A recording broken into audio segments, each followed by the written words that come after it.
So let me ask you a question. Given that one word, empty, have you ever felt empty? Ever just felt just empty? Got plenty of things going on, but just empty. I mean, sometimes does it feel like that it doesn't matter what you do, it doesn't matter how much stuff you get, it don't matter how many prophets prophesy over you, you're still empty.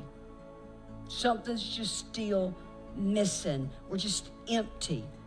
The truth of the matter is that the body of Christ as a whole has more information, and I've said this a million times, but I'm going to keep saying it.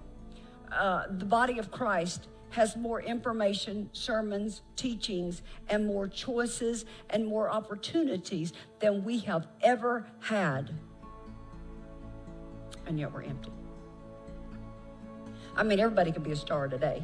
Everybody can be TikTok famous. Everybody has a platform today. You don't have to, I went all the way to Nashville, Tennessee to do an interview and for a platform that had been offered to me. But the truth of the matter is you don't have to leave your house to have a platform. And every time you leave your house, you have a platform. The thing is we've got too many people taking a platform when God didn't call you to get on the platform.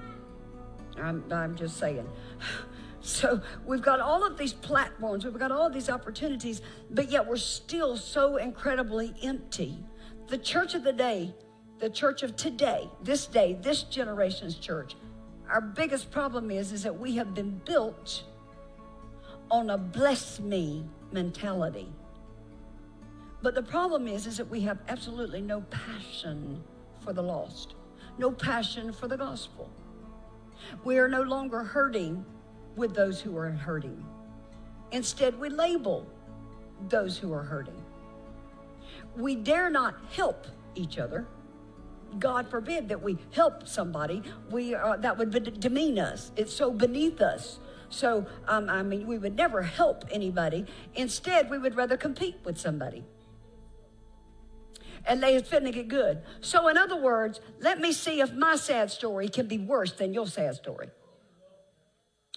It was at one time that when I would begin to tell things that had happened to me and I would begin to tell my story, that people would weep and that people would want to know, how did you get out of it? How are you living the life that you're living now? How are you living free and saved and set apart? And how did that happen? But now they don't do that anymore. What they want to do now is tell me their story. And they have to make sure that their story is worse than my story. And I've realized that when I first started doing talk shows and I first started going on platforms and I first started being interviewed, that I was able to quickly get around to the help.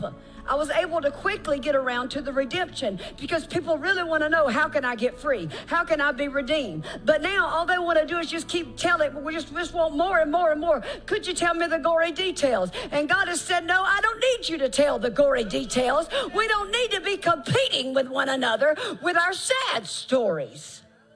The truth of the matter is, why do we do that?